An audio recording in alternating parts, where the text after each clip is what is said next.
महाराष्ट्र विधानसभा चुनाव और वोटिंग में अब महज 4 दिन बाकी। लेकिन उससे पहले इन दिनों जो शब्द सबसे ज्यादा महाराष्ट्र की सियासत में चर्चा में हैं, उनमें भी 2 बहुत अहम हैं। एक वोट जिहाद और दूसरा धर्म युद्ध। महाराष्ट्र के राजनीतिक शब्दकोश में इन दोनों शब्दों के लिए जगह तैयार की महाराष्ट्र के मौजूदा उप मुख्यमंत्री देवेंद्र फडणवीस ने आरोप लगाया कि मुस्लिम वोटर्स को बीजेपी के खिलाफ एक मुश्त वोट करने के लिए उकसाया जा रहा है और इसे वोट जिहाद बताते हुए देवेंद्र फडणवीस ने इसके जवाब में धर्म युद्ध का नारा दिया। अब सवाल यह है कि फडणवीस के आरोपों की बुनियाद है क्या? क्या वाकई वोटिंग के लिए धर्म और मजहब की विभाजन रेखा खींची जा रही है?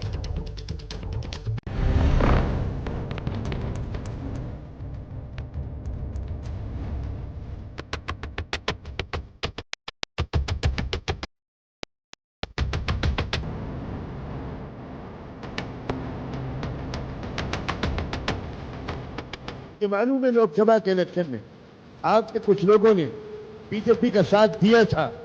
ऐसे लोगों का हक्का पानी बंद होना। जिन्होंने लोकसभा के समय बीजेपी को वोट किया, उनका दाना पानी बंद कर दो। वोट वोट वोट जिहाद की बात कर रहे हैं। तो हमारा निशाना सिर्फ महाराष्ट्र सरकार नहीं है, बल्कि मरकजी हुकूमत है और मुल्क का मुस्तकबिल। अरे अण्णा, आता आपली ताकद दाखवून द्या। हे जर वोट जिहाद करणार असतील तर आता वोटांचं धर्मयुद्ध करण्याची वेळ। देवेंद्र फडणवीस की तो ये पता लगा है कि महाराष्ट्र की जनता उनको समर्थन देने के रूप में नहीं। बरेलवी है, देवबंदी है, शिया है, मैमन है या तबलीगी हो, कोई भी हो, एक हो तो सेफ हो। वो करे तो कायदा और हम करे तो अलकायदा।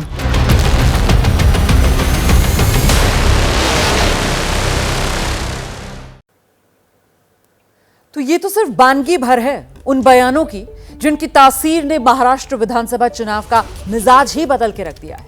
एनसीपी और शिवसेना के 2 फाड़ होने के बाद ये पहली बार महाराष्ट्र में विधानसभा चुनाव हो रहे हैं। अच्छा, शुरू में लग रहा था कि इस बार वोटिंग में इन दोनों दलों पर विरासत की लड़ाई की जो छाप है वो दिखाई देगी, लेकिन वोट का युद्ध देखते ही देखते वोट जिहाद बनाम धर्म युद्ध ऐसे पहुंच गया। ये महाराष्ट्र की राजनीति का वो मोड़ है जहां सारे मुद्दे पीछे छूट चुके हैं। वोट जिहाद बनाम धर्म युद्ध की इस सियासी लड़ाई में एक से बढ़कर एक कैरेक्टर्स, किरदार हैं जो चुनावी बढ़त के लिए मौका देखकर विरोधियों पर चोट कर रहे हैं। सबसे पहले आपको मुस्लिम समुदाय के हितों की बात करने वाले all India Muslim personal law board के प्रवक्ता मौलाना खलीलुर रहमान सज्जाद नोमानी की बातें सुनवाते हैं, जो महाराष्ट्र चुनाव से दिल्ली पर टारगेट सेट कर रहे हैं। और अगर महाराष्ट्र में उनको शिकस्त हो गई तो इत्तलात के मुताबिक दिल्ली सरकार भी बहुत दिन तक नहीं ठहर पाएगी। तो हमारा निशाना सिर्फ महाराष्ट्र सरकार नहीं है, बल्कि मरकजी हुकूमत है और मुल्क का मुस्तकबिल है। आपको मुस्लिम हितों की बात करके अक्सर चर्चा में रहने वाले नोमानी साहब की बातों का मर्म समझाने के लिए 3 दिन पीछे लौटते हैं। तब उन्होंने महाविकास अघाड़ी के 269 उम्मीदवारों के समर्थन का ऐलान किया था। ये महाविकास अघाड़ी की 269 सीटों पर तायीद की जाए। हालांकि मौलाना सज्जाद नोमानी ने एमपीए के जिन 269 उम्मीदवारों के समर्थन का ऐलान किया था, उनमें मुसलमानों के अलावा मराठा, ओबीसी, एससी, एसटी जैसे वर्गों के उम्मीदवार भी थे। लेकिन विश्व हिंदू परिषद ने मौलाना की नीयत पर सवाल उठाया और मौके की ताक में बैठी बीजेपी ने मुद्दा लपक लिया। जिस प्रकार का वीडियो सामने आया है उसमें वो ये कह रहे हैं कि जिन्होंने लोकसभा के चुनाव में बीजेपी का समर्थन किया उनको ढूंढो और उनका दाना पानी बंद करो, उनको सोशल बायकॉट करो। आगे वो कहते हैं कि वोट जिहाद करो, हमारे वोट जिहाद के आला सिपा सलार, ये शरद पवार जी है, उद्धव ठाकरे जी है, ये राहुल गांधी है, किस प्रकार की राजनीति चल रही है? राजनीति में पोलराइजेशन के लिए इस स्तर पर जाना हमने इससे पहले नहीं देखा। देवेंद्र फडणवीस का ये बयान वोट जिहाद बनाम धर्म युद्ध की उसी कड़ी का हिस्सा है, जिसमें एक हिस्सा 14 नवंबर को मुंबई में प्रधानमंत्री की रैली वाले दिन सामने आया था। महाराष्ट्र के उप मुख्यमंत्री देवेंद्र फडणवीस ने रैली से ही एमवीए के खिलाफ जोरदार वार किया था। जय शिवाजी। एमवीए को उलेमा बोर्ड की तरफ से दिए गए शर्तों के साथ समर्थन का जिक्र किया, विरोधी गठबंधन पर ध्रुवीकरण का इल्जाम लगाया और वोट जिहाद बनाम धर्म युद्ध का नारा उछाल दिया। उद्धव ठाकरेजींना, शरद पवारजींना माझा सवाल काँग्रेसला आहे, अरे उलेमांच्या 17 मागण्या मान्य करताना तुम्ही त्या वाचल्या होत्या का? त्यातली एक मागणी जी महाविकास आघाडीने मान्य केली ती मागणी अशी आहे, 2012 ते 2024 या महाराष्ट्रात जेवढ्या दंगली घडल्या त्या दंगलीमध्ये जेवढे मुसलमान आरोपी आहेत त्या सगळ्या आरोपींना एका झटक्यात सोडून द्या।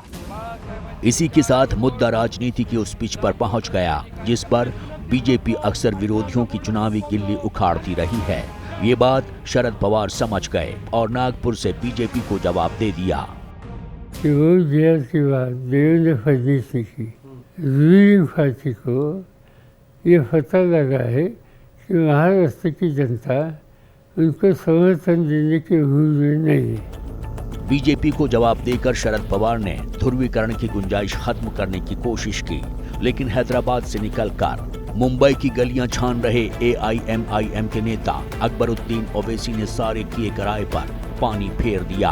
ठाणे के मुंब्रा में छोटे ओवैसी ने एक होने की बात की और विरोधियों को मुकाबले के लिए ललकार लगाने लगे।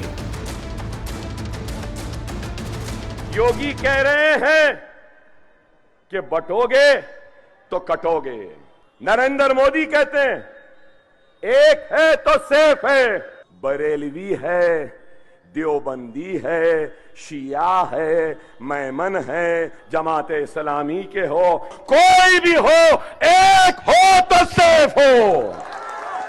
एकता की कुछ ऐसी ही पुकार मुंबई की मस्जिदों से भी हो रही है। शुक्रवार को जुमे पर हुई गर्मा गर्म तकरीर माहौल को पहले ही नया रंग दे चुकी थी। बतलाना होगा कि हम मरे नहीं हैं। ये दारुल उलूम देवबंद के प्रिंसिपल अरशद मदनी के भतीजे सैयद हसन मदनी हैं। तकरीर में बात तो नबी के गुस्ताखों पर एक्शन की कर रहे थे, लेकिन निशाना कहाँ है ये समझने वाले समझ गए।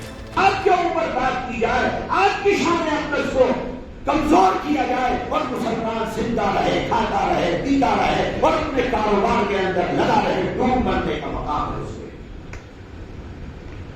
निकलना होगा, बाहर आना होगा। और इसी के साथ महाराष्ट्र की राजनीति वोट जिहाद बनाम धर्म युद्ध के रास्ते पर एक कदम और आगे निकल गई। हालांकि इससे होने वाले ध्रुवीकरण का असर क्या होगा, किसे फायदा होगा, किसे नुकसान होगा, इसका आकलन सब अपने अपने हिसाब से कर रहे हैं।